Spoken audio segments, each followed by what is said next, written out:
ભવસંભવ ભીતિભેદનમ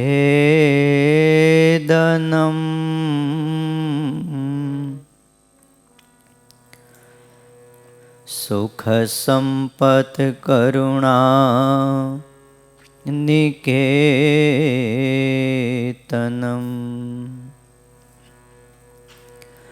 વ્રતદાન તપઃ ક્રિયાફલમ સહજાનંદ ગુરુમ ભજે સદા. ઓમ અવતારિણે શ્રી સ્વામિનારાયણાય નમો નમઃ. શ્રી હરિ કૃષ્ણાય ઘનશ્યામાય નમો નમઃ. એકાકી વનવાસીને કઠિન તપકારિણે શ્રી નીલકંઠ વર્ણિન્દ્રાય નમો નમઃ. પરાત્પરાય પુણ્યશ્રવણ કીર્તનાય શ્રી સહજાનંદ સ્વામિને શ્રી નારાયણ મુનયે નમો નમઃ. બોલો શ્રી સ્વામિનારાયણ ભગવાનની, હરિકૃષ્ણ મહારાજની, લક્ષ્મીનારાયણ દેવની, રાધારમણ દેવની, સિદ્ધેશ્વર મહાદેવની, વિઘ્ન વિનાયક દેવની, કષ્ટભંજન દેવની જય.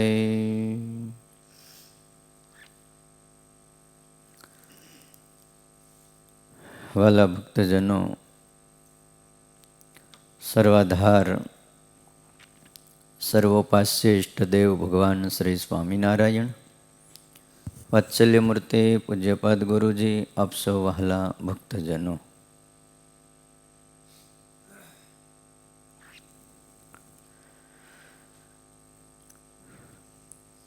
આજે તારીખ 31/12/2020 છેલ્લી તારીખ છે, ગુરુવાર છે. શિક્ષાપત્રી ભાષ્યની કથા જેનો આપણે શ્રવણ કરી રહ્યા છીએ, 12મો જેનો શ્લોક છે, દેવતા પિતૃયાગાર્થમ અપ્યજાદેશ્ચ હિંસનમ ન કર્તવ્યમ હિંસેવ ધર્મ પ્રોક્તોસ્થી યન મહાન. એક એક શ્લોક શ્રીજી મહારાજે જે આપણને બતાવ્યા છે બહુ અદ્ભુત છે.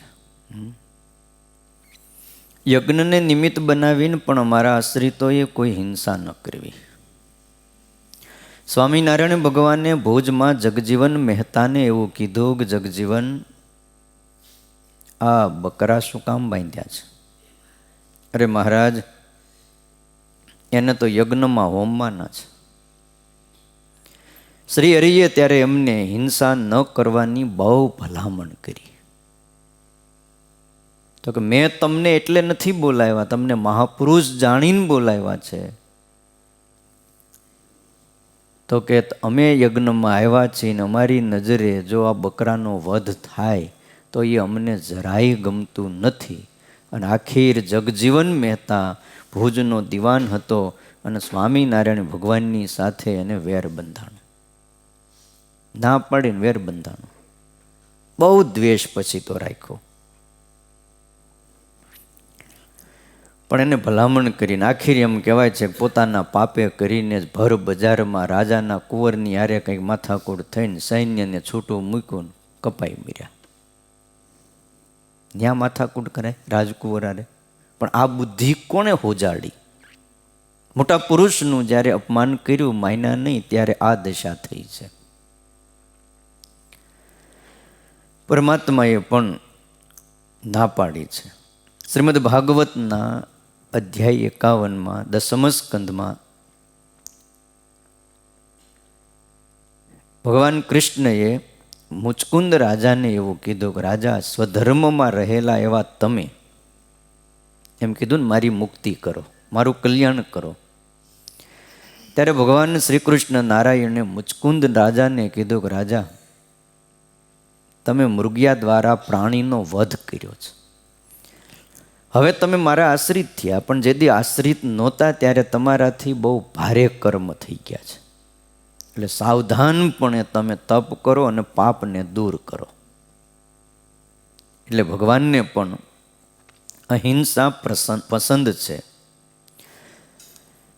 આવી રીતે ભૂત પ્રાણી માત્રની રક્ષા કરવાની વાત આપણા શાસ્ત્રોએ કરી છે. આત્મા અને ઇન્દ્રિયોના નિયમમાં કર્યા સિવાય અન્ય કોઈ મૃગ્યા નામે વસ્તુ નથી. શાસ્ત્રમાં લખ્યું કે મૃગ્યા કરવા એટલે ઇન્દ્રિયો અને અંતઃકરણને નિયમમાં કરવા, એવો પણ એક ભાવ છે. રાજાઓને એટલે કીધું હતું કે તમે ઇન્દ્રિયોને નિયમમાં કરજો, ઇન્દ્રિયો અંતઃકરણનો નિગ્રહ કરજો, એટલે તમને કોઈ પાપ નહીં લાગે. આવી રીતે નિષેધ કરીને મહારાજે કીધું કે શ્રાદ્ધમાં પણ પિતૃઓને અર્પણ કરવા માટે પણ માંસ ભક્ષણ કરવું નહીં. પ્રથમ ઝીણા એવા જો માકડ ચાચડ એને ન મારવા એની વાત કરી, અને પછી યજ્ઞ નિમિત્તે પણ કોઈ પ્રાણીને ન મારવા એની વાત કરી, અને હવે ત્યાંથી ઉપર લઈ જાય છે. સ્ત્રિયા ધનસ્ય વા પ્રાપ્તે સામ્રાજ્યસ્યાપી વા ક્વચિત મનુષ્યસ્ય તુ કસ્યાપી હિંસા કાર્યાન સર્વથા.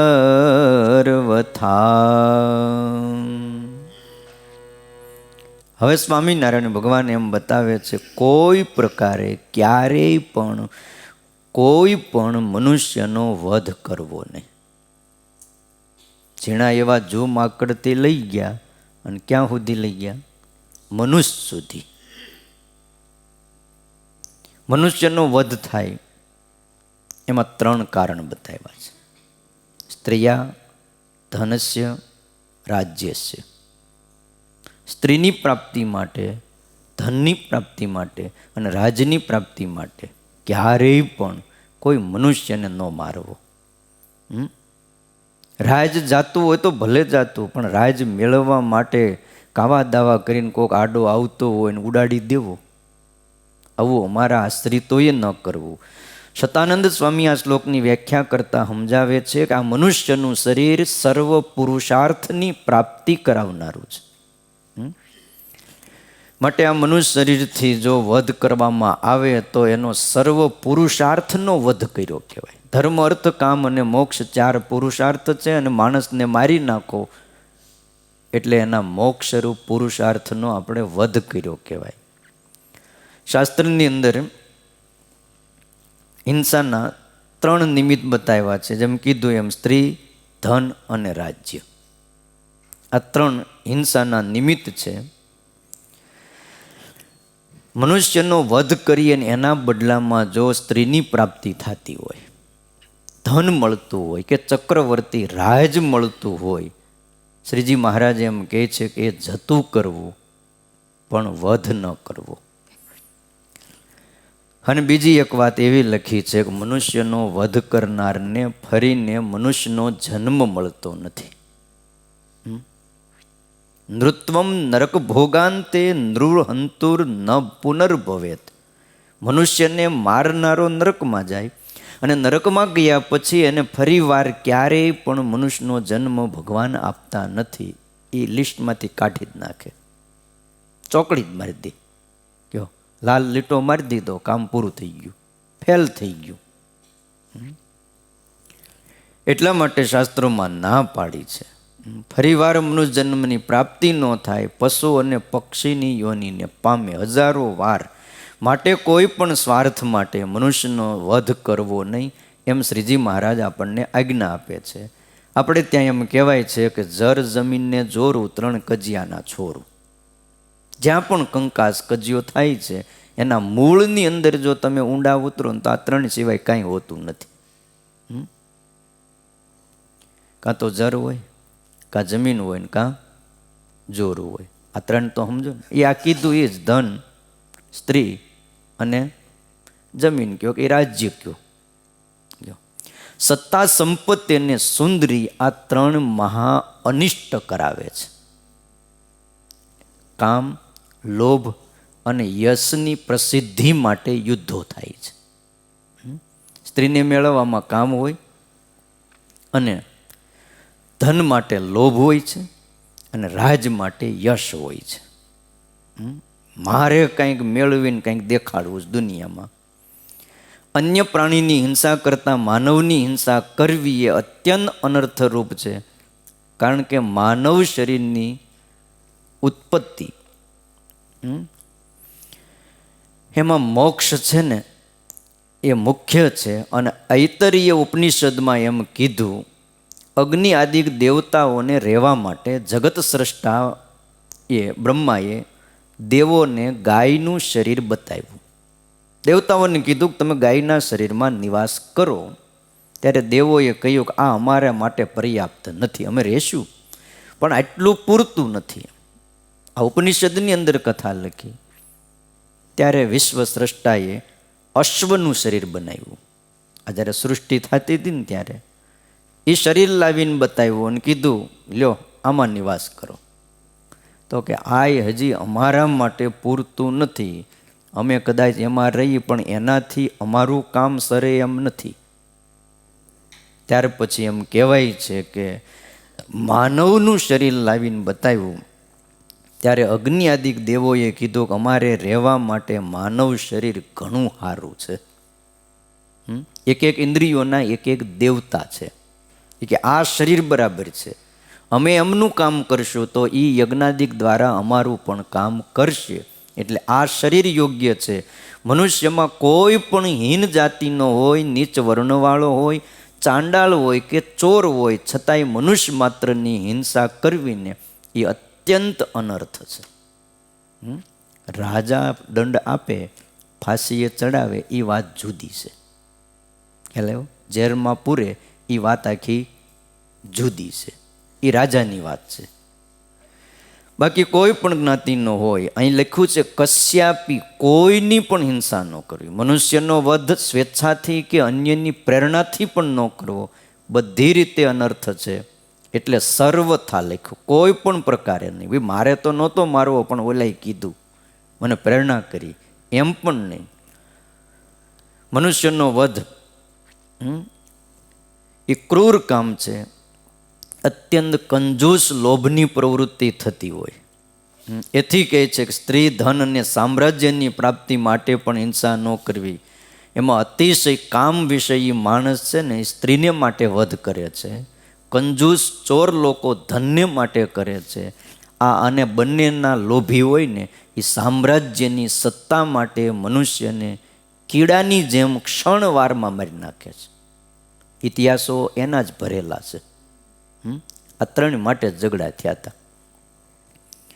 સ્વામિનારાયણ ભગવાને આ બધું જોઈ અને વાત કરી છે વિશ્વના કોઈ પણ યુદ્ધના મૂળમાં આ ત્રણ સમાયા છે. બાકી શાંતિથી આખી જિંદગી એની હાથ પેઢી ખાઈને તોય ખૂટે નહીં એટલું એની પાસે હતું. બધુંય હતું, મોટા મોટા રજવાડા હતા, પણ તોય યુદ્ધ કર્યા. શું કામ? બીજી બધી વાત તો આપણે છેટે રાખીએ. ચાલો ને, રામાયણ શું કામ થઈ? રામાયણનું જે યુદ્ધ થયું રામ અને રાવણનું, કોના માટે યુદ્ધ થયું? એક સ્ત્રી માટે યુદ્ધ થયું. સીતાજી જગત જનની છે, મા જગદંબા છે, આપણે એમને વંદન કરીએ, પણ જે યુદ્ધ થયું એના મૂળમાં શું હતું? જુનાગઢના રાજા રા ખેંગાર થઈ ગયા અને રાણક દેવી એમ કહેવાય છે કે બહુ સુંદર હતા. અને એના માટે પાટણના રાજા સિદ્ધરાજસિંહ, જયસિંહ કહેવાય, સિદ્ધરાજ જયસિંહ, એણે યુદ્ધ કર્યું. મૂળ તો બન્યું હતું યાત્રામાં આવ્યા હતા ને એમાં કંઈક અપમાન થયું ને પછી બધું જામ્યું.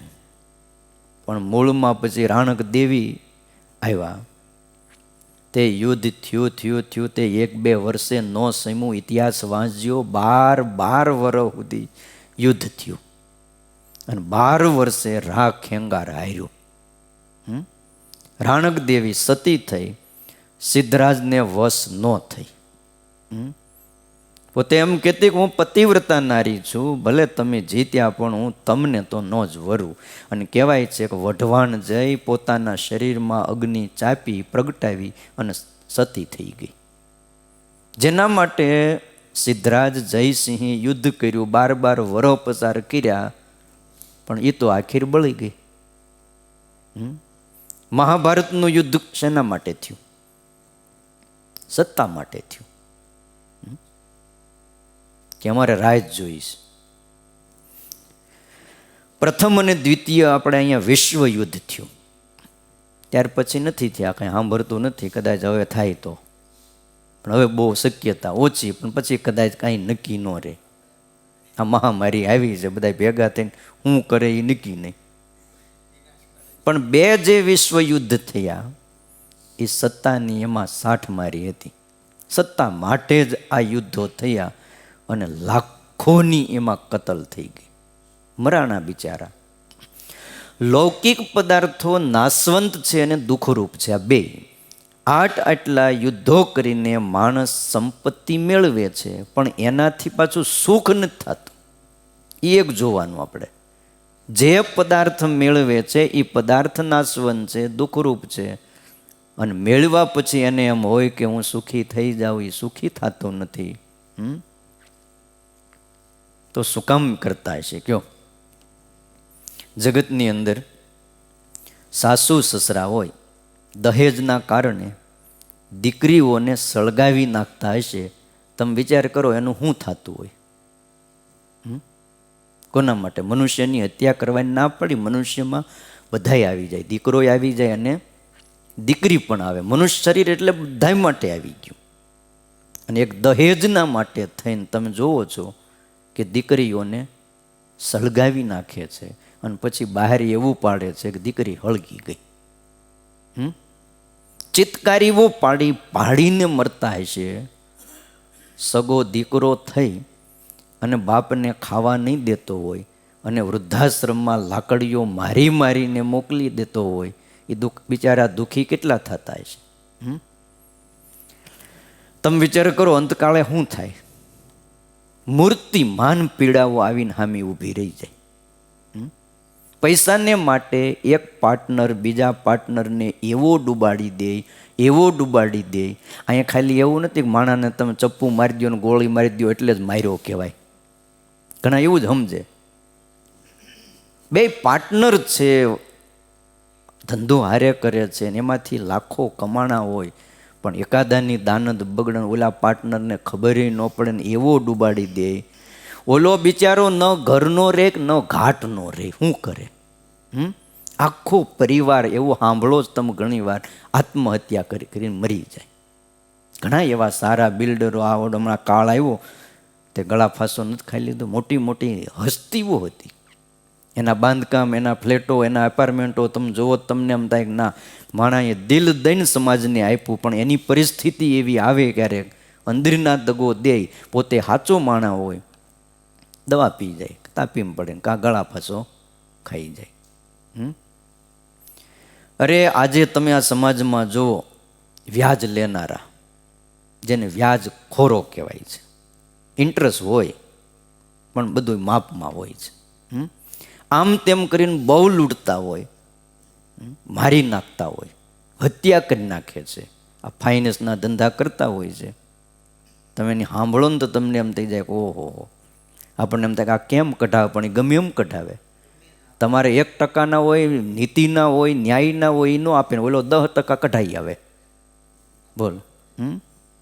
આવું બધું જ્યારે આપણે વાંચીએ અને પછી ઓલા બિચારા શું કરે? પોતાની આત્માની હત્યા કરી નાખે, મૂંઝાઈને.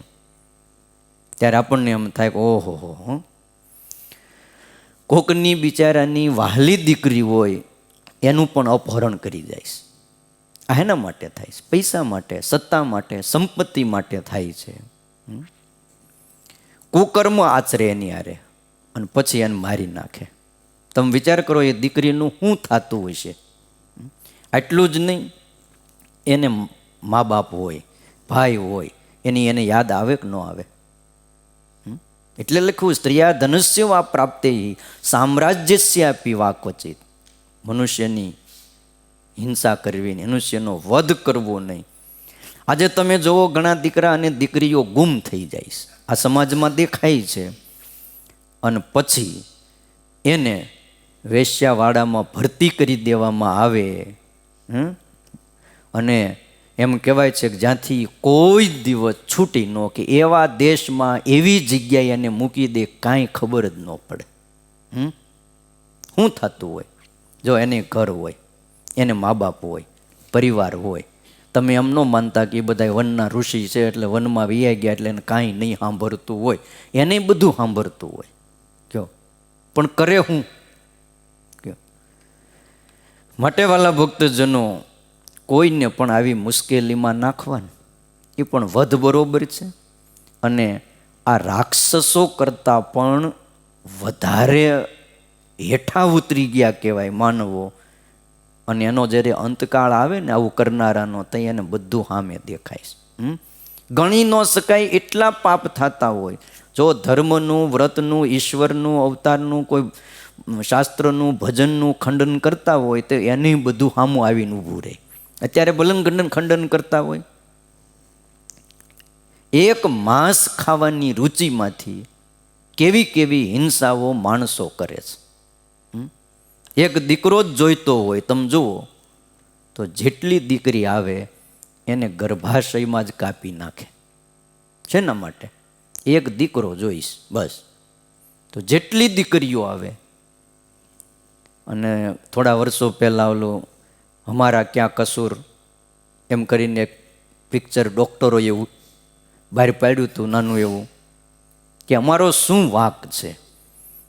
જ્યારે અસ્ત્ર અડાડે કે શસ્ત્ર અડાડે, ગર્ભમાં રહેલી દીકરીઓ તેણી ચીસ પાડતી હોય છે, પણ એ ચીસને નથી ડૉક્ટરો સાંભળતા, નથી કોઈ બીજા સાંભળી શકતા. અને આ બધાય પાપ અત્યારે જ નહીં દેખાય. આ કોરોનાના સમયમાં પણ જે અમુકને સાચા ખોટા ઉપર મોકલી દીધા છે, એ બધા પણ અહીંયા વાટ જોવે છે. જેણે મોકલ્યા છે ને, પછી એના લીવરો કાઢી લે, એના શરીરના અમુક અંગ કાઢી લે અને પછી વેચી નાખે. શેના માટે? પૈસા માટે. ને કંઈ માણા એમ કાંઈ મરી જાય એમ ન હોય. તમે જેમ માનો છો કે માણા મરી ગયો એમ મરે એમ ન હોય. અહીંયા ભારતમાં તો ભારતના લોકોના શરીર એવા બનાવ્યા છે કે રોગની સામે લડી શકે છે. એના ખોરાક એવા છે, વાતાવરણ એવું છે. પછી ભાઈ કર્મ ખલાસ થઈ ગયો હોય, મૃત્યુ પામે, એ તો હાજો હોય તોય મૃત્યુ પામે.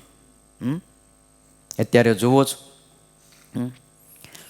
આ સંસારમાં જે બધું સુખ દેખાય છે, સારા બંગલા, સારી ગાડી, સારું બધું વાતાવરણ, બધું આ પૈસો ટકો, ખાવું પીવું, ખાણી પીણી, આ બધી છે ને એડવર્ટાઇઝ છે. શું છે? કુદરતની એક એડવર્ટાઇઝ છે. લગભગ મોટા માણસો, મોટા ભાગના માણસો કાંઈ પણ વસ્તુ લઈને એ એડવર્ટાઇઝ જોઈ લે. એટલે બહુ એડવર્ટાઇઝ આવે છે. આ ટ્યુબ હારી છે, લઈ લે. વારે વારે તમે કાંઈ પણ ખોલો એટલે ઓલી આવીને ઊભું જ રહે એડવર્ટાઇઝ. એટલે માણસો એક વાર તો લીધા વગર ન રહે. હવે આ ધરતી ઉપર માણસો કેટલા? 7 અબજ ઉપર માણસ છે, એટલે 700 કરોડ ઉપર માણસ છે. 700 કરોડ માણસ એક વાર લે, કંપની કેવી હાલે? આપણને એમ થાય કે આમાં શું થતું હોય, આ રૂપિયા હું કામ ખર્ચે એડવર્ટાઇઝના? પણ એને ખબર છે કે હું વારે વારે આપ્યા કરું, એટલે એક વાર તો માણસ લેવાનો છે, પછી નો લે કાંઈ નહીં. અને 700 કરોડ માણસ એક વાર લે, 700 કરોડ ગુણ્યા એના રૂપિયા ગણો કેટલા થાય. પછી ભલે કંપની બંધ થઈ જાય, તમે ગોતવા જાવ તોય મળે નહીં. પણ પછી કામ એ શું છે એને?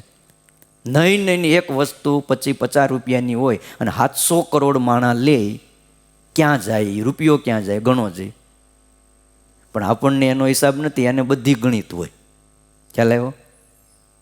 તમને એક વાત કરું, એક જણો મરી ગયો તો, પછી જમપુરીમાં ગયો. સારા કામ તો એણે કર્યા નહોતા, પણ આખરે યમદૂતો બહુ ખુશ થયા એના ઉપર. સારા કામ નહોતા કર્યા એણે, પણ ખબર ને હવે યમદૂતો ખુશ થઈ ગયા. તે યમદૂતોએ કીધું, તમે પાપ કરવામાં પાછું વાળીને જોયું નથી એટલા માટે તમે અહીંયા પધાર્યા છો, પણ તમારામાં એક ગુણ બહુ મોટો છે. તો કે શું? તમે બધાઈને સ્વતંત્રતા બહુ આપી છે. તમે બધાને સ્વતંત્ર કરી દીધા. પાપ કરવામાં પણ તમે સ્વતંત્ર હતા. બધાને મોજ આવે એમ કરાવી દીધું, કારણ કે પાપ કરીને એ જ કર્યું હોય, પાલટીઓ જ કરી હોય. તો એના ફળ સ્વરૂપે તમે અહીંયા આવ્યા છો, તમને અહીંયા પણ સ્વતંત્રતા આપવામાં આવે છે. એટલે ઓલાએ કીધું, શું વાત કરો? તો કે હા, જો અમારા નરકની અંદર પણ બહુ વિવિધતા છે, બહુ પ્રકારની બધી વેરાયટીઓ છે. અહીં નરકમાં જાત જાતના કુંડ છે, જાત જાતની પીડવાની બધી સવલતો છે. તમે જે ચોઈસ કરો, જે પસંદ કરો એમાં અમે તમને નાખી. અને આ જમદૂતો પાછા થોડા ટીખળવાળા ખરા હો. આ એ ટીખળ કર્યા વગર નો રે. આપણે અહીં ઉપલેટામાં આવ્યા હતા લાલા બાપા, અને ત્યાં લાલા બાપા તો હારા હરિભગત, પણ કોકને લઈને જતા હશે, ત્યાં આવીને કે લાલા બાપા અમારા જેવું કામ હોય સેવા બતાવો. લાલા બાપા કે મારે તમારું શું કામ છે? કે નહીં, મને સેવા બતાવો. કે તો કે એમ કરો, મારા વાડામાં છે ને એક મોટો બાવળનું ઝાડ બહુ મોટું થઈ ગયું, 2 હાથે બધ ભરો ને તો માંડ આવે એવું મોટું થડિયું, એનું વર્ષો જૂનો. આ નડે છે, ત્યાંને જરાક પકડીને નાખતા જાવ ને. તો કે એ કરી. હવે એને શું હોય, આમ કરીને મોળો ખેંચે એમ આખું ઝાડ ખેંચી લીધું. તે એમ પકડીને લઈ ગયા. તે લઈ ગયા એનો વાંધો નહીં, પણ પછી ચોકમાં જઈને ગામના પાદરમાં ઊંધો નાખ્યો. મૂળિયા ઉપર ડાળા પાંદરા હેઠા ઊંધો ચોકમાં મૂકીને વૈયા ગયા. હવે 4 રસ્તા પડે. સવારમાં માણસો ઉઠ્યા ને ગાડા લઈને નીકળ્યા. એટલે આ શું બધું આવડો મોટો આ બાવળ અહીંયા કોણ નાખી ગયું? પણ આ છે કોનો? તો કે લાલા બાપાના વાડામાં હતો. કે પણ અહીંયા કોણ લાવ્યું? કે પછી પૂછ્યું હું. તે લાલા બાપા કે માળા આવ્યા તો ખરા, પણ અહીંયા ટીખળ કરતા ગયા. હવે આને કેમ ઉઠાવવો? તે બધાય કુહાડા ને બીજું ને ત્રીજું લાવીને ડાળા કાપ્યા. એ કાપી કાપીને બધું દૂર કર્યું. તો માંડ 12 વાગ્યે રસ્તો ખુલ્લો થયો. એનું થડ બહુ મોટું હતું. કે આનું શું કરીએ? તો કે આ જુનાગઢ લઈ જાઓ. એ જુનાગઢ ત્યાં મોકલાવ્યો. પછી એનો ખાણીઓ કરી અને એમાં લાડુના મુઠિયા એ ખાંડતા. એ હતો વર્ષો સુધી. એટલે આ જમદૂતોને શું છે, ક્યારેક ક્યારેક ટીખળ બહુ હુજે. તે આને કીધું, બોલ તું ચોઈસ કર, તું પસંદ કરી લે, તું કે એમાં તને નાખી. હવે તમે વિચાર કરો, નરકની અંદર કોઈ હારા વાટ હોય ખરા? બીજી બધી વાત જવા દો. અહીંયા અમુક જનરલ હોસ્પિટલ હોય ને, તમે ક્યારેક ત્યાં જાજો. જનરલ હોસ્પિટલના વોર્ડમાં, એમાં કેન્સર વોર્ડમાં લઈ જાય, કે પછી ઓર્થોપેડિક વોર્ડમાં લઈ જાય, કે વોર્ડમાં ગમે ત્યાં એક આટો મારો એટલે તમને એમ તો એકવાર તો થઈ જ જાય, બધું મૂકીને હિમાલય વયો જાઓ, ત્યાં ગિરનારની ગુફામાં બેસી જાઓ. કોઈના હાથ પગ પર 2-3 મણના ઓલા કિલોના કે 5 કિલો 10 કિલોના વજનિયા લટકાવ્યા હોય. એ પગ ઓલા થઈ ગયા હોય ને પછી બાંધી રાખે. બહુ વજન ના બાંધે, જેવું લાગ્યું હોય એવું બાંધે. અને એમનું લટકતા હોય ને ભાઈને બસ હૂતું રહેવાનું. નો પગ આમ થાય નો આમ થાય. અહીંયા બહુ સારું આગા પાછો પગ કરી શકાય. ત્યાં કાંઈ ન થાય. કોઈના હાથળ કપાઈ ગયા હોય, કોઈના પગ કપાઈ ગયા હોય, અને કોઈનો શ્વાસ ધમણની જેમ હાલતો હોય, આમ હાંફતા હોય, આખું આમ દેખાય તમને. નાકમાં નળિયું નાખી હોય ને, ક્યાંય નળિયું નાખ્યું હોય, હાથમાં કેટલી નળિયું ખોંચી હોય ને, ઓહો. અને ઘણી વાર તો ડૉક્ટરની કળિયામાં ન આવે કે આને રોગ કયો છે એમ. બોલો, આવી હોસ્પિટલની દશા હોય. તમે જો વિચારો તો કલાકો સુધી તમને એમ જ થાય કે ઓહો, અહીંયા કલાકો સુધી આ લોકોને પડ્યું રહેવાનું. બસ આવી પીડા, અસહ્ય પીડાઓ હોય છે. હવે તમે વિચાર કરો, અહીંયા આટલું હોય તો નરકમાં કેટલું હોય. આપણે હોસ્પિટલને નરક ન કહીએ, હોસ્પિટલ સારી છે, લોકોને હાજા કરે છે, પણ અહીંયા જો એટલી પીડા. ઘણીવાર તો એક્સિડન્ટ થયા હોય ને ડૉક્ટરને ટાઈમ ન હોય. ઓલા બિચારાના હાથ પગ કપાઈ ગયા હોય કે હાથ પગે લાગ્યું હોય ને ભયંકર વેદના હોય, અને જનરલ વોર્ડમાં બિચારો ગરીબ માણા હોય ને બેહાર્યો હોય, નંબર આવે તઈ એને અંદર લઈ જાય. ત્યાં સુધી સહન કરવાનું. બોલો, ઓલો નરકમાં ઉપડ્યો. હવે પહેલાં જે કુંડ હતો ને એ તેલનો કુંડ હતો. એવું ગરમ ગરમ ગરમ ઉકળતું તેલ એને જોઈને ઓલાને થઈ ગયું કે ઓહો હો. અને એમાં પાછા જીવતા નાખે અને આમ ફૂટે. હો, આપણે તમે મરચાં કે જો રીંગણા કે આખા નાખી દો ને તો એ સીધું ફૂટે, પણ એમાં હોલ પાડી દો ને એકાદું તો ન ફૂટે. હવે માણાને સીધું નાખે એ ફટાકા જ ફૂટે ત્યાં તેલની અંદર, સડસડાટ થાય. તે ઓલો જોઈને કે મારે આમાં નથી પડવું, કે કાંઈ નહીં તમારી ચોઈસ, આગળ હાલો, કે વાંધો નહીં. આગળ લઈ ગયા. સિંચોડો હાલતો હતો. હવે માણાને આખે આખો ઓલો શેરડીનો હાઠો નાખીને એમ સિસોડામાં નાખીને પાછો સિસોડો કે આપણે અહીંયા જે એવો નહીં, માણા વૈયા જાય એવા મોટા મોટા જબર તોતિંગ બધા. હવે જમદૂત નાખનારા હોય એમાં શું બાકી હોય, એ એકારે બબે ચાર ચાર હાઠા આપણે કેમ નાખે એમ બબે ચાર ચાર માણાને એકારે જવા દે. આ બધું જોયું. ઓલો કે ભાઈ સાહેબ આ તો બહુ આકરું છે. એમ કાંઈ વાંધો નહીં, હાલો આગળ હાલો. કે ત્યાં બે ચાર જમદૂતો આ બાજુ ને બે ચાર જમદૂતો આ બાજુ, અને વચમાં ઊભો રાખે આને. અને મોટી જબરી કરવત અહીં માથા ઉપર મૂકે અને લાકડું કાપે એમ માણાને કાપતા હતા. આને ઊભો રાખ્યો. બોલ, ફાવે તને આ? આ તો ન ફાવે, આમાં તો માંસના લોચા નીકળી જાય. કાપતા હોય એટલે કંઈ રહેવા, લોહીની ધારાઓ છૂટે. ભાઈ સાહેબ આ બધું બહુ દુઃખદાયક છે, મને નહીં ફાવે. કાંઈ વાંધો નહીં, હાલો. આપણે નક્કી જ કર્યું છે જમદૂત કે તમારી પસંદગી હોય એ પ્રમાણે જ અમારે ચાલવું છે. ધનુર્માસ હાલે એટલે અમે ખોટું જ ન જ બોલીએ, કારણ કે સવારમાં વહેલી બધી કથાઓ થતી હોય. ભલે અમે કથામાં ન જઈએ જમદૂત કે, પણ ધનુર્માસ તો અમે પાળીએ. એકવાર બોલી ગયા કે તમારી પસંદગી પ્રમાણે તમને નરકમાં નાખવાના છે, એટલે તમે પસંદ કરો એમાં નાખી. હવે આગળ જતા જમદૂતો આમ મોટા મોટા ભયંકર પક્ષીઓના રૂપ ધારણ કરે. એ બધા જમદૂત જ હોય, એને બધાય રૂપ લેતા આવડે. અને જેવો પેલો આવે ને, હવે મોટી મોટી ચાંચું, અહીંયા ખાલી કાગડો ચાંચ મારે ને તો એ તમને તમરાવી લઈ લે. અને એ મોટા મોટા ચીસાણા ને સંભળા ને એ ભયંકર પક્ષી આપણે જોયા ન હોય એવા, એ માથામાં ચાંચું મારીને માંસના લોચા ખેંચી નાખે. શરીરમાં ગમી ત્યાંથી આંખો એમને આખી આખી કાઢી લે. અને આવું બધું જોયું. હાડકા સહિત ડાળખા પણ નોખા કરી નાખે આવા જબર પક્ષીઓ. બોલ, કેમ લાગે તને આ? ભાઈ સાહેબ બહુ ખતરનાક. આ નહીં ફાવે, વાંધો નહીં, આગળ હાલો. ત્યાં તો પણ એ કુંડ જ એટલા છે ને. હવે કોઈ જગ્યાએ લોખંડનું પૂતળું કર્યું હોય, લાલ ચોળ કરી નાખ્યું હોય, એની સાથે બથ ભરાવે અને સમ સમ સમ સમ સમકારા બોલે. હવે એ તો આપણે ખબર જ હોય ને, ઓલી છાપ લઈ છે ખાલી શંખ ચક્રો ગદા અને પદ્મની, આમ આમ લગાડે પડખે ઉભા ને તો સમ સમ બોલતું જાય. આમ છે એટલે આમ આમ હાથ કરે. હો ભાઈ હજી ક્યાં અઢેડ્યું છે, હજી આમ પડખે લઈ જાવ ને ત્યાં આમ આમ હાથ કરે. હવે તમે વિચાર કરો, એ લોખંડના લાલ ચોળ તપાવેલા પૂતળાને તમને આમ બથ ભરાવે, એ કેવી પીડા થાય.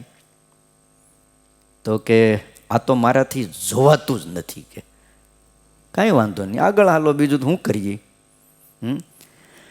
હવે એમાં કોઈને હુવાડી અને કુવાડાથી કાપે. આ બધું જમપુરીમાં હોય છે. ભાગવતમાં આ બધી વાત લખી છે, એક પણ વાત ખોટી નથી. કપિલ ભગવાનને પણ માતા દેવહૂતિને જમપુરીના વર્ણનની વાત કરી છે. સ્વામિનારાયણ ભગવાનને પણ સત્સંગી જીવનમાં આ બધી વાતો શતાનંદ સ્વામી પાસે લખાવેલી છે. નિષ્કુળાનંદ સ્વામીએ યમદંડ લખ્યો, એમાં પણ આ બધી પીડાઓ અને વાતો લખી છે. છતાંય કોઈને મનાતું ન હોય તો પૃથ્વી ઉપર પણ પરમાત્માએ આવું બધું ગોઠવું જ છે. ન મનાતું હોય તો આવી બધી પીડાઓ અહીંયા પણ અપાતી હોય છે. પ્રાણીઓને જે શેકીને ખાય છે, તોડે છે, કાપે છે. જીવતા પ્રાણીઓના તમને મનાહેની બોલો જ્યુસ કરીને પી જાય. જીવતા પ્રાણીના, મર્યા પછી ટેસ્ટ ન આવે. આવા પણ લોકો છે.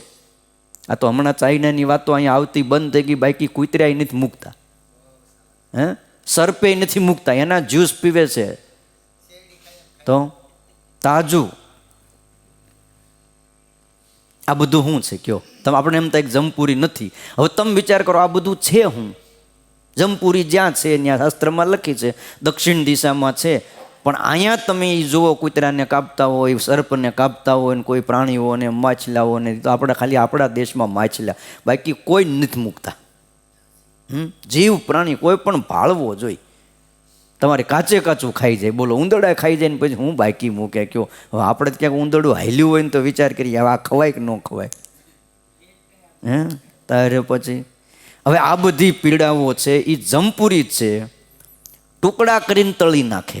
બોલો, ચામડી જીવતી ઉતારે છે, એવું તમે ક્યાં ઘણી વાર જોતા હશો પ્રાણીઓની ચામડી. કારણ કે મરી ગયા પછી છે ને એ થોડીક ચવડ થઈ જાય.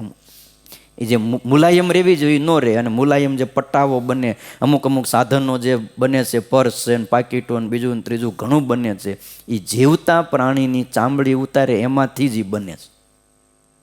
કેવી પીડા હોય તમે વિચાર કરો. રાયડ પાડી જાય. હો રાયડ, આવડો એ રાયડ પાડી ગયો. એ કે આમાંથી એક કોઈ પસંદ નથી.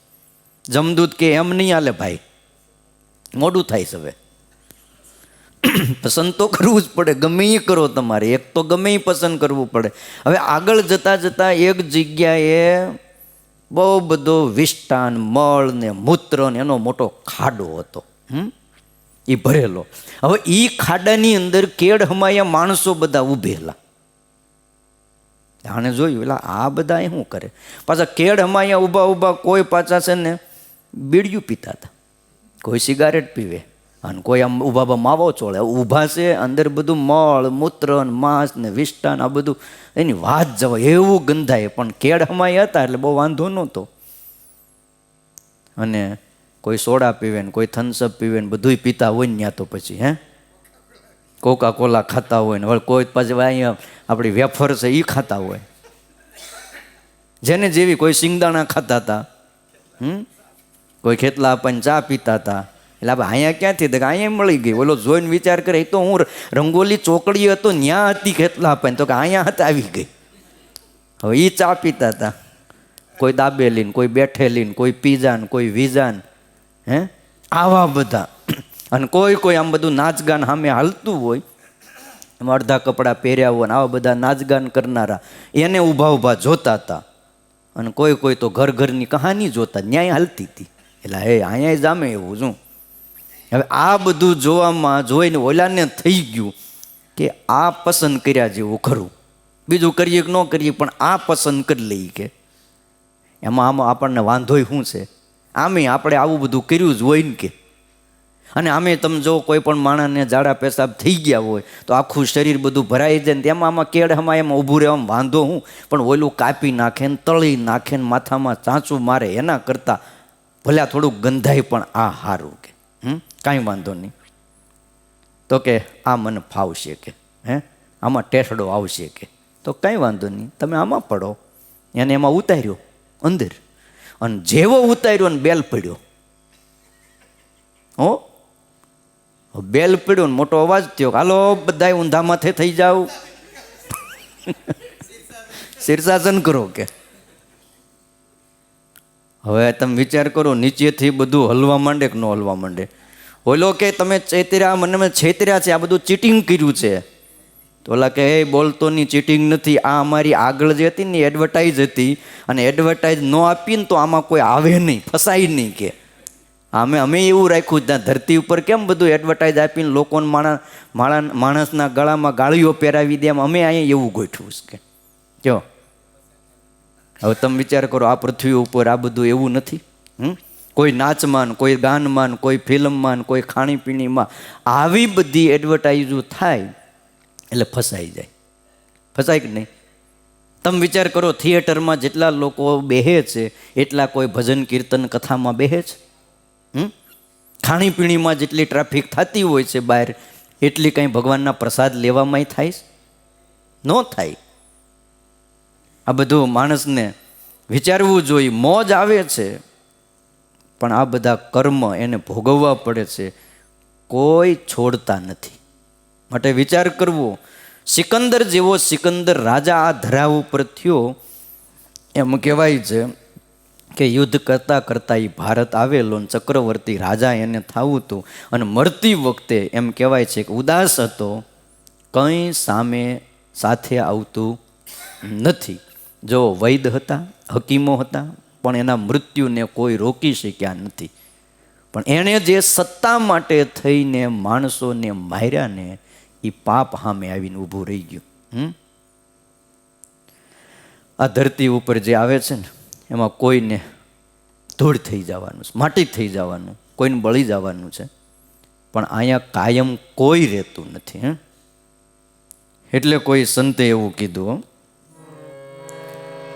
માટી થવું છે કોઈને, કોઈને બળી જવું છે,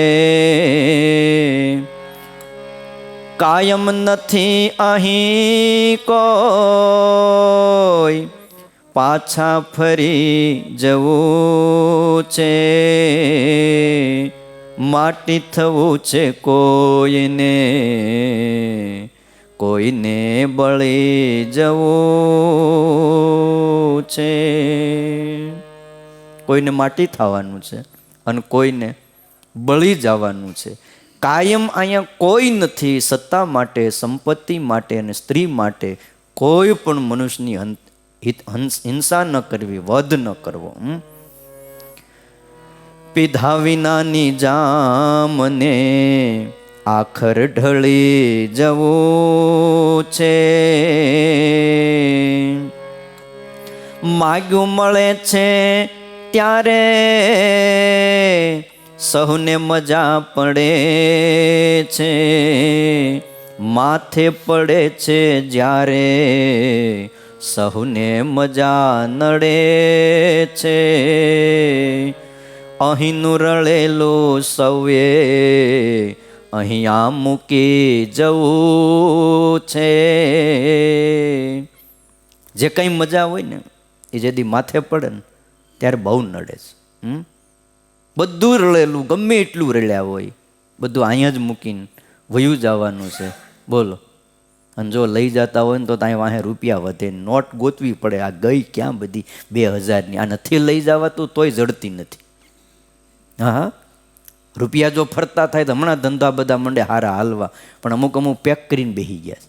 જ્યાં લગી રૂપિયો બજારમાં ન ફરે ત્યાં લગી વ્યવહાર સુધરે નહીં. સમજ્યા? બધું રળેલું અહીંયા મૂકી જવું છે. જેદી ઓલા આવીને ઊભા રહે તે એમ લખ્યું, તેદી ગેંગે ફે ફે કરતા કેશે હે હે હે હે શું શું શું. ઓલા આવીને કે હાલો તો કે હું કીધું, કેમ નથી સાંભળતો? તને લેવા આવ્યા છીએ. અને તેદી ગેંગે ફેફે થઈ જાય, કાંઈ નથી બોલાતું. ઉગ્યાસો આથમે ને ખીલ્યાસો કરમાય, ચણ્યા દેવળ ખળભળે અને જાયાસો મર જાય. એ આલમને જીતનારો સિકંદર પણ ચાલી ગયો અને સાંભળ્યું હતું કે મરતી વખતે એની મુઠ્ઠી ખાલી હતી. 33 થી 35 વર્ષની ઉંમરે ગુજરી ગયો. આખા આલમને જીતનારો એમ કહેવાય આલમને, પણ ત્યાં ભારતના એક ખૂણાના દેશ જીત્યા હતા. લાંબુ કાંઈ અહીંયા ગુજરાત સુધી નથી પહોંચ્યો. ત્યાં તો ન્યાની બારોબાર વયો ગયો, મૃત્યુ પામી ગયો.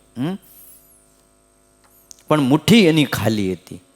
પણ કોઈએ એમ કીધું, એને છેલ્લે મરણ પથારીએ પડ્યો તો એને આદેશ કર્યો કે મારા મરણ વખતે મારી જેટલી સંપત્તિ છે એની બધી હાજર કરી દો, અહીંયા મૂકી દો.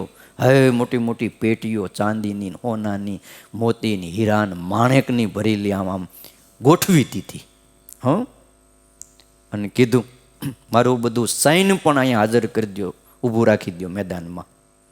મારા બધા વૈદ અને હકીમને, ડૉક્ટરોને બોલાવી લ્યો. મારે જગતને સંદેશો આપવો છે. મારી નનામી બાંધો ને, 2 હાથ ખુલ્લા રાખજો. અને બધી સંપત્તિ અમે થોડી મોટા ભાગની આમ એવી મોટી નનામી બાંધો ને પરતે રૂપિયાના થપ્પા ગોઠવી દો.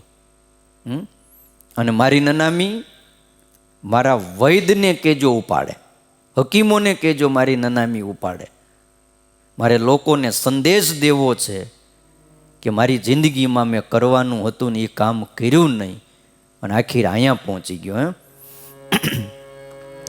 મારા મરણ વખતે બધી મિલકત અહીં પધરાવજો, મારી નનામી સાથે એહ કબ્રસ્તાનમાં લાવજો. આખા જગતને જીતનારું સૈન્ય પણ રડતું રહ્યું. વિકરાળ દળ ભૂપાળને ના કોઈ છોડાવી શક્યું. બહુ બહુ બળથી મેળવ્યું પણ ભોગવી એ ના શક્યો. અબજોની મિલકત ખર્ચતા પણ એ સિકંદર ના બચ્યો.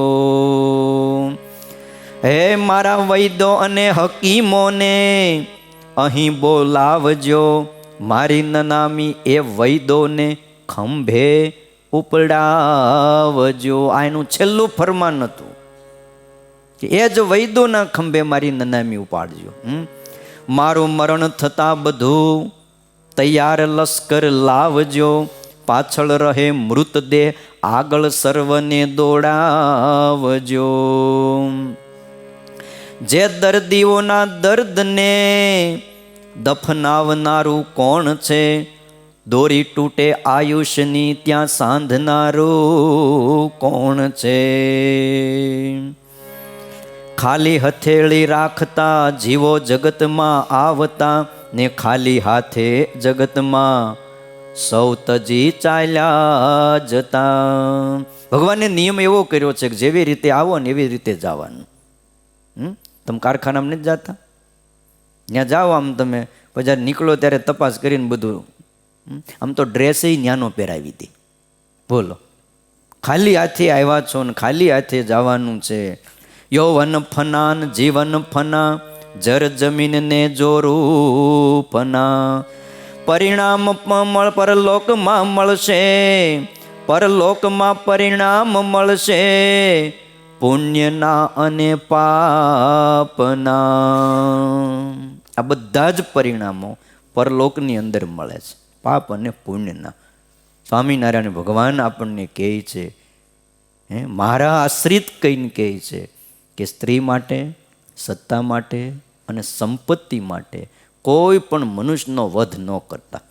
સંપત્તિ જાતી હોય જવા દો, કોઈક લઈ ગયો નથી દેતો જવા દો, પણ માણાને મારી નાખવો ત્યાં સુધી ન પહોંચવું. વિચારીને વ્યવહાર કરવો.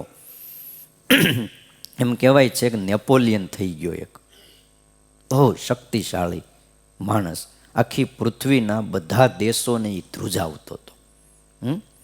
અશક્ય કામને એ શક્ય કરીને બતાવતો. એના માટે અશક્ય શબ્દ ડિક્શનરીમાં હતો જ નહીં. આવો આ નેપોલિયન. અને એણે પછી એવું કીધું કે મેં મારી જિંદગીમાં સળંગ સુખના 6 દિવસ પણ જોયા નથી. એક ધારા 6 દિવસ પણ મેં સુખના નથી જોયા. જેના માટે યુદ્ધ થાય છે એ સર્વ વસ્તુ નાશવંત છે, મર્યા પછી કામ લાગતી નથી. બોલો, છેલ્લે એની સમજાણું મરણ પથારીએ પડે ને એટલે દરેક માણસને સમજાઈ જાય. શાસ્ત્રો એમ કહે છે કે ધનાની ભૂમો પશવશ્ચ ગોષ્ઠે ભાર્યા ગૃહદ્વારી જના સ્મશાને દેહશ્ચિતાયામ પરલોક માર્ગે કર્માનુગો ગચ્છતિ જીવ એક. જે કર્મ કર્યા હોય એને અનુગહ, એની પાછળ પાછળ જીવ જાય છે. કર્મ 2 પ્રકારના છે, એક ધર્મમય અને એક અધર્મમય. કહેતા પાપ અને પુણ્યમય કર્મ છે. જે ધન મેળવ્યું એ ક્યાં જાય? તો કે ધનાની ભૂમો, ભૂમિમાં દાટ્યું રહે. પશવશ્ચ ગોષ્ઠે, પશુઓ જે કાંઈ હોય એ બધા ગમાયણે બાંધ્યા રહે. ભાર્યા પત્ની, જેના માટે આખી જિંદગી ઘણી મહેનત કરી, તો કે એ તમે મરો ને પછી ઘરના દરવાજા સુધી આવે, પછી બહાર ન આવે. ગૃહદ્વારી, તો કે બીજા બધા મિત્ર મંડળ સંબંધી સગાવાલા તો કે એ સ્મશાન સુધી આવશે. તો કે તમારો દેહ જેને બહુ લાડે કોડે પાળ્યો ને પોષ્યો, તો કે એ ચિતામાં બળશે, એ ત્યાં સુધી એ આવશે પરલોકના માર્ગે. તમારી પાછળ ગમે એવા હેતવાળા બેઠા હોય, પણ પરિવારજનોમાંથી કોઈએ પણ આજ સુધી મરનારની ચિંતા કરી નથી. તમે જોજો કે એનું શું થાય, બિચારો એ વિયો ગયો, એનું શું થાય? અરે એનું જે થવું હોય થાય, પણ સૌ પોતાની ચિંતા કરતા હોય. તમે જોજો, નિરીક્ષણ કરજો. કોઈના બેહણામાં જાઓ ને તોય. એકવાર તો એક ભાઈ ગુજરી ગયો, આ બનેલી વાત તમને. નનામી બાંધી, નનામી લઈને જવાની તૈયારી હતી. ત્યાં એની પત્ની જુવાન પત્ની વિધવા થઈ ગઈ, 2 નાના નાના બાળકો એને લઈને આવીને માથું માંડી કૂટવા, રોવા જ માંડી, એવા આંસુડા પાડે, એવા માથા પછાડે, એ તમે તો હાલ્યા, અરે રે તમે વૈયા ગયા, હવે અમારું શું થાહે? શું થાય? આ છોકરાનું શું થાય? તો હારે બાંધી દો, બીજું શું કરવું? એ જાય છે, નથી કહેતા ભાતું બાંધી દે. ચિંતા કોની કરે? અમારું શું થાય? હવે ઓલો બિચારો માણા વયો ગયો, એનું આગળ શું થાય એની કોઈને ચિંતા નથી. એક જણો ગુજરી ગયો, તે એના બધા મિત્રો મંડળ, બહુ મોટો માણા, પૈસા ટકે સુખી માણા, એના મિત્રો બધા આવ્યા. એટલે ભાભીને આશ્વાસન આપે કે બેન, ભાભી રડવું નહીં તમારે, આવું તો સંસારમાં થતું જ હોય. તમે રડો નહીં, તમે રડો છો એ અમને દુઃખ થાય છે. એક તો અમારા જીગરજાન મિત્ર હતા ને વીઆઈ ગયા, એનું દુઃખ છે, અને એમાંય તમને રડતા જોઈએ છે એટલે અમને બહુ દુઃખ થાય છે. તો કે રડે કેમ નહીં? રડવું આવે જ ને. કેમ? તે તમારા ભાઈને છે ને સમોસા બહુ ભાવતા, ભજીયા બહુ ભાવતા, અને લગભગ રવિવાર અમારે હોય જ. હવે આ ભજીયા ને સમોસા ને આ બધું કરીને કોને જમાડીશ કે? તો કે હું આવી જઈશ કે. કોને જમાડો? હું આવી જાઉં કે? તમે કહેતા હોય તો બનાવજો ને કે. તો કે એ બધી વાત બરાબર છે, ભજીયા તમે ખાશો, પણ આ લોકડાઉન પહેલાં, આ 8 મહિના થયા ને એ પહેલાં, 9 મહિના પહેલાં જ્યારે લોકડાઉન હતું ને એ પહેલાં હમણાં તમારા ભાઈ નવી 4 બંગડીવાળી છોડાવીને લાવ્યા છે. અને છોડાવીને લાવ્યા ને 2 દી થયા, હજી તો અમારે પ્લેટે મારવાની બાકી હતી, નંબર પ્લેટ લાવવાની બાકી હતી, અને લોકડાઉન આવ્યું તે ક્યાંય નીકળવાનું જ નહીં. બહુ કોડ હતા, ભાઈની આરે ફરવા જાઉં, માથેરાન જાઉં ને આમ આબુ જાઉં ને અંબાજી જાઉં ને આમ શું કહેવાય નાસિક જાઉં ને, બધું કોડ રહી ગયા કે.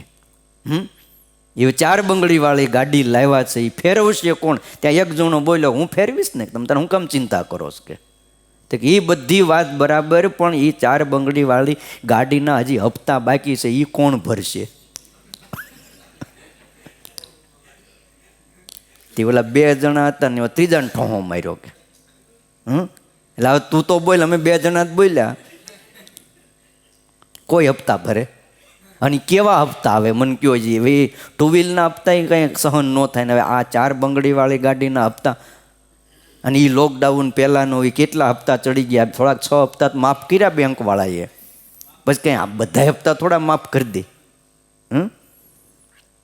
કહેવાનું આ લોકની અંદર કોઈની હારે નથી આવતું. જે સત્તા માટે, સંપત્તિ માટે પાપ કરે છે, પહેલાંના યુગમાં એમ કહેવાય છે કે રાજા રાજ માટે, ભોગ માટે લડતા. અત્યારે માણસો ઘર માટે, ખેતર માટે, મિલકત માટે ઝઘડે છે. ફેર કંઈ બહુ ઝાઝો નથી પડ્યો. પહેલાં મોટું હતું ને હવે નાનું થઈ ગયું છે. એમાં બંને પક્ષોએ ગુમાવવાનો જ વારો આવે છે. તમે જોઈ લીજો, કોઈ પણ જગ્યાએ, કોઈ પણ પક્ષ હોય. એમ ગુજરાતમાં એમ કહેવાય છે કે એક ગામમાં ખેતરના શેઢા માટે થઈને 2 ભાઈ ઝઘડ્યા. ગુસ્સામાં એક ભાઈએ બીજા ભાઈને મારી દીધું, જે હાથમાં હતું એ કોદાળી ગઈ, ત્યાં મરી ગયો એનો ભાઈ, અને મારનારને એ પકડાઈ ગયું. જન્મ ટીપની સજા થઈ, હજી એ જેલમાં છે, હજી 20 વર્ષ પૂરા નથી થયા. બોલો, ઓલો મરી ગયો, ઓલો જેલમાં છે, ખેતર એમનું પડ્યું છે, કોઈને રાખવું હોય તો. શેઢો એમનું પડ્યો છે, એ આઘો પાછો નથી ગયો. હવે નાના નાના બાળકો જે મરી ગયા એના રખડી પડ્યા, ને ઓલો જેલમાં ગયો એના રખડી પડ્યા. શું મળ્યું કયો? ખ્યાલ આવ્યો? વારસા હક પ્રમાણે પણ બાપની મિલકતમાંથી પુત્ર જેટલો જ પુત્રીનો અધિકાર હોય છે, એવો કાયદો કહે છે. ગુજરાતમાં એટલું સારું છે, કોઈ દીકરીઓ બિચારી પોતાનો હક, વારસો, અધિકાર માગતી નથી, બાકી દેવો પડે. આ તમને કીધું, દીકરી જો કેસ કરે કે મને મારો ભાગ નથી મળ્યો, ડાયા થઈને જાને મને આપી દેવો, એમાં હાલે જ નહીં. દીકરાને જેમ ભાગ આપો છો એમ દીકરીઓને પણ દેવો પડે. તે વારસા હક અધિકાર હોય. એક ભાઈ ગુજરી ગયા, હવે પોતાના પિતાની મિલકતમાંથી ધંધો કરતા હતા, બાપની મિલકતમાંથી. હવે એ ભાઈની બેને ભત્રીજાની પાસે ભાગ માગ્યો. કારણ કે આને પછી કંઈ રહ્યું નહીં એટલે એણે ભત્રીજાની પાસે, બાપ ગુજરી ગયા, ભત્રીજા પાસે ભાગ માગ્યો, ભાઈ તું મારો ભાગ આપી દે. ત્યારે ભત્રીજો એની ફોઈને મિલકત આપવા તૈયાર નહોતો. એને ફોઈ થાય ને, એ ફોઈને મિલકત આપવા તૈયાર નહીં. બે જણા કોર્ટે ચડ્યા. આ બનેલી વાત. વકીલોએ સમાધાન કરવા બહુ પ્રયત્ન કર્યા, ન માન્યા. 12 વર્ષ કેસ હાલ્યો.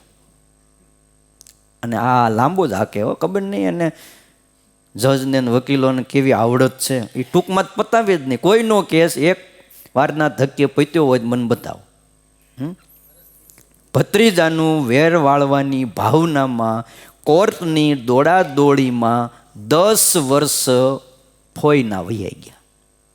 અનેક રોગ થયા. 60 વર્ષની ઉંમરે ફોઈએ કેસ કર્યો હતો અને 70મા વર્ષે એ ફોઈને કેન્સર આવ્યું. આ કોઈને મૂકે? અને એમ કહેવાય છે કેસમાં ફોઈ જીત્યા. કારણ કે કાયદો છે. એટલે ઇટાલિયન આરસની કંપની, તમે ઇટાલિયન આરસનું નામ સાંભળ્યું ને, બસ આ એ કંપનીના માલિક જ. એ આ ફોઈના નામે કંપની થઈ ગઈ. ઇટાલિયન આરસ આપણે ઘણી જગ્યાએ નાખો છો, એ બહુ મોટી કંપની. એ કંપનીની તમામ મિલકત આ ફોઈને મળી, પણ ભોગવવા રહી ન શીખ્યા. કેન્સર જાહેર કરી દીધું ડૉક્ટરોએ અને એમ કહી દીધું કે હવે તમે લાંબુ નહીં ખેંચો. કંપની એના નામની થઈ ગઈ, પણ જીવવાનું ન રહ્યું. અને પછી એમ કહેવાય છે મરણ પથારીએ પડ્યા ફોય. અને ઓલા ફોઈએ પછી એના ભત્રીજાને બોલાવીને માફી માગી કે લે આ બધી મિલકત તને હોપું છું. 10 વર્ષ હું આ લડીને ધક્કા ખાધા ને એમાં કંઈક તો રોગ થઈ ગયા કેટલે. છેલ્લે ભત્રીજાને હોપીને ગઈ. ભલે કાયદો હોય છે પણ લેવાતું હોય એટલું લેવાય. સમજ્યા તમે? કાયદા હોય છે, કાયદા સુખ માટે કર્યા હોય છે. પણ આપણા દેશમાં અહીં બહુ સારું છે. કોઈ દીકરીઓ પરણ્યા પછી સાસરે વહી જાય, કોઈ પિયરમાંથી કાંઈ માગતા નથી. એ એમની ઉદારતા છે, એમનો ત્યાગ છે, એમનું સમર્પણ છે. પણ કહેવાનું વાત એ છે કે સત્તા માટે, સંપત્તિ માટે માણા લડે મથે પણ મળતું નથી. એના કરતાં ડાયો માણા એને કહેવાય ભાઈ આપણે મેળવી લેવું, જવા દો ને મૂકો પડતું. એમાં 10 વર્ષ કેસમાં ટાઈમ બગાડવો એના કરતાં તમે 10 વર્ષ મહેનત કરો તો નવું ઊભું થાય કે ન થાય? અને રાખનારો ક્યાં? ત્યાં મોટા ડુંગર ખડકી દેવાના છે. નથી આપતા એને કાંઈ વધી જતું નથી, અને નથી લેતા તો એને કાંઈ ઘટી જતું નથી. એટલે વાલા ભક્તજનો, સ્વામિનારાયણ ભગવાન આપણને કહે છે સ્ત્રી માટે, સત્તા માટે અને સંપત્તિ માટે કોઈ પણ મનુષ્યનો વધ કરવો નહીં. એમાં સારું નથી. આ બધાયની પાછળનું હાર્દ એટલું છે કે ભાઈ જાતું કરવું. શું કરવું? જતું કરવું. એમાં સુખ છે. ખ્યાલ આવ્યો? આવી બધી સરસ વાતો વાલા ભક્તજનો આ શિક્ષાપત્રીના માધ્યમે સ્વામિનારાયણ ભગવાને આપણને સમજાવી છે. આ બધી વાતો આપણા જીવનમાં ચરિતાર્થ થાય. સમય આવે ત્યારે આ વાત આપણને યાદ રહે અને આપણને સાવધાન કરે. બાકી આપણે જો સત્સંગ ન હોય તો આપણે 10 વર્ષ 20 વર્ષ લડીએ એવા છીએ. એમ કાંઈ જવા દેવાતું હોય છે. એટલે બધું આરામ થઈ જાય, હોવાનું આરામ થઈ જાય, ખાવાનું બધું એ જ નકરા વિચારો આવે. કયા વકીલને રોકશું? આ વકીલ કેમ કામ નથી કરતો? ને વકીલને પૈસા આપીશ તોય કેમ આમ થાય છે? કેટલાય વિચારો મંડ્યા. આ વકીલે શું કરે આમાં? કયો છેલ્લે તો કોના હાથમાં છે? બધીએ કાંઈ એવું સંસારમાં એવું નહીં. બધું છોડીને બેઠા હોય ને પણ એ જો કેસને કોર્ટના રસ્તે ચડ્યા હોય છે તો તમે જોવો છો ધાર્મિક સ્થાનોમાં પણ કેસ પતતા નથી. આ તો બહુ સારું છે કે અયોધ્યાનું પતી ગયું. કેટલા વર્ષથી હાલતો હતો એ? કયો તો વર્ષો પહેલાંનું હાલ્યું આવે છે તો એ માંડ કેટલા વર્ષે એ પત્યું એ તો સારું થયું વળી. નકર હું તમે બધા વૈયા જાત ને તોય અયોધ્યામાં મંદિર ન થાત. એટલે કોઈ પણ સ્થાન હોય, કોઈ પણ જગ્યા હોય, લડાઈમાં સારું નથી. સમાધાન એનો સુખદ ઉપાય છે. બહેન સમાધાન કરી લો, હાલો ભાઈ શું કરવું છે આપણે? એમાં બેયને ફાયદો છે. આબરૂ પણ રહે, બધુંય રહે. હવે તમે વિચાર કરો, ઘરે એક માના દીકરા, એક હરખું લોહીનો સંબંધ, એ જો ભેગા મળીને સમાધાન ન કરી શકે તો ઓલા વગર જુદા લોહીવાળા ક્યાંથી સમાધાન કરી દે આપણું? હે, એ વકીલો ને એ જજ હું આપણું સારું કરી દે? મને કયો. ન જવું એવું નથી કહેતો, ક્યારેક જવું પડે, કોઈક એવું કામ પડી જાય તો કેમ કરવું ભાઈ? ન જતાની ઘણીવાર ઉપાધિ આવી જાય. કયો થાય એવું? હમણાં કાલે અમારે એક ભાઈ આવ્યા હતા, કોન્ટ્રાક્ટર. મેં કીધું તમારા ભાગીદાર ક્યાંય ગયા? મને કે એ ભાઈ હમણાં તકલીફમાં મુકાઈ ગઈ. મને કે શું થયું? મને કે તમે સાંભળ્યું નહીં? મેં કીધું કાંઈ સાંભળ્યું નહીં. હમણાં ધનુર્માસ ચાલે, વહેલા ઉઠીને કથા કરીએ. મને કે અઠવાડિયા પહેલાં ઓલ બાજુ પૂણા બાજુ નહોતા ઝૂંપડા હળગાવ્યા કે ઓલ બાજુ? મેં કીધું હા હળગાવ્યા છે. મને કે એમાં એ સોસાયટીના મારા ભાગીદાર પ્રમુખ હતા કે તે હળગાવી સોસાયટીવાળાએ ઝૂંપડા હળગાવી દીધા, ખાલી હતા. એમાં એક દારૂડિયો ખાલી નહોતો કરતો અને આને હળગાવી દીધું. એન્ટ્રોસિટી લાગી ગઈ. તે પ્રમુખને પકડી ગયા. હવે પ્રમુખને કે કોણ કોણ હળગાવવામાં હતા એના નામ દો. હવે એને છોડતા નથી, શું કરો? હવે આ જોતા વગરનું આવી ગયું. એટલે પ્રમુખ થવામાં ધ્યાન રાખજો. તો એ આ જોતા વગરની ઉપાધિ આવે. આપણે સવારે કથા સાંભળવાની હોય. સોસાયટીવાળા ભૂલ કરે, તકલીફ બીજાને આવે, પણ ભગવાન હવની રક્ષા કરે. સાવધાનીપૂર્વક જીવવું, કોઈની હિંસા કરવી નહીં. સહજાનંદ સ્વામી મહારાજની જય.